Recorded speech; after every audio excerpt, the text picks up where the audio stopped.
Donald Trump is afraid. He's trying to exude power and strength. He's afraid of something that Mueller and the prosecutors are going to find out. And what you're seeing time after time is a president who is within himself seized with fear. And that's going to be, you know, a political hurricane is out there to seize for him. We'll call it Hurricane Vladimir, if you will, the whole Russian thing. Nice little weather analogy. Greg, have fun. I just realized Dan Rather has been right fewer times than a stopped clock. I don't think anybody's ever said that on television before, and I'm glad that I said it. For the Democrats and the media, the Russian story is their stress ball. You know, when they can't handle Trump, when Trump's doing well, things are happening, they have to squeeze the Russian story. Squeeze, squeeze. But it's less effective than the stress ball because it builds no muscles. It's so funny to watch the Democrats who used to think the USSR were wonderful when they could destroy us. You know, now think they're okay when they're 1/8 the size. Yeah, I don't know. There are two roads to take here. Be like Dianne Feinstein and say, look, give the president a chance. You won't go crazy. Or cling to the Russian story. Think he's going to fantasize that he's going to be impeached every day. You're going to go insane. You are going insane. Well, it's actually happening. Yes. You're witnessing it live. Yes. All right, Killian. I think, so if we put politics aside for a second, we talk about what actually happened with this. I worry that we can cut and cut and cut, you know, because this all started with President Obama expelling, I think it was 35 Russians, in, you know, at the end of 2016, right before he left office in retaliation for election meddling.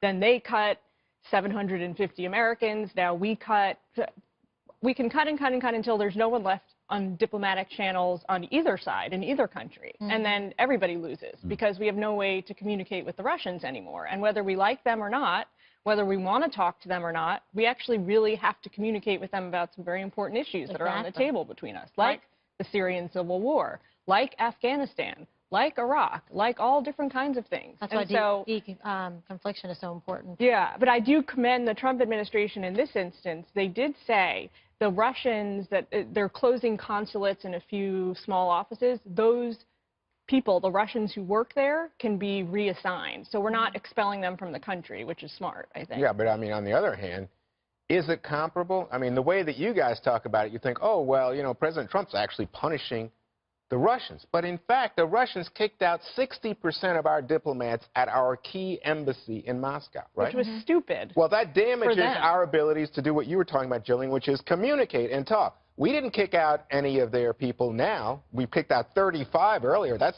minuscule by comparison to 60% of all your diplomats. Yeah. And then, you know, what compounded this from the position of the State Department is that when the Russians, and of course we're talking about here the evil Vladimir Putin, kicked out the Americans, President Trump's reaction was, ha, ha, ha, thanks for helping us cut the size of government. Wow. So what do you hear from people in the State Department? That joke went right over your head, Juan. Oh, yeah, it went right to the heart of people who work in the State Department who didn't think it was a joke. Well, I think everybody knew it was a joke because it was funny. And Trump's so friendly with Russia. I guess he did. Trump's so friendly with Russia. He's closing down consulates. He's bombing their allies. He's exporting cheaper energy. Vladimir Putin, for a KGB guy, Juan, must be not very good at blackmail because it's not working very well. I don't think anything's really happening here. You really believe that Trump's pretending to be tough on Russia so it looks like he's not colluding? Because that's what the conspiracy is. He's sitting around and he's like, hey, Rex, close some consulates. MSNBC's hot on the tail. And you know what? Send some steaks over to Paul Manafort because he might sing to the feds. Yeah. Oh, no, Dan Rather's connecting the dots. We better fire Mueller. You got to be kidding me. Stone cold crab. I mean, the conspiracy theories have run totally wild, and it's hilarious that Dan Rather, of all people, is out in front of it. But you got to agree that we didn't do anything. I don't have to agree with anything you said, Juan. I know. I forgot. Why the Omaha steaks, though? No, Trump steaks. Trump steaks. Yeah. Oh, did I say Omaha? No, you said steaks. I said steaks. Yeah. Of course they're Trump steaks. Only the best, Jillian. Juiciest, most marbleization. Wow. I mean, you are just like a walking infomercial. Send some you must steaks be this way. So back together. I mean, you didn't give anybody the Trump ties. Oh, that's right. Throw some ties in.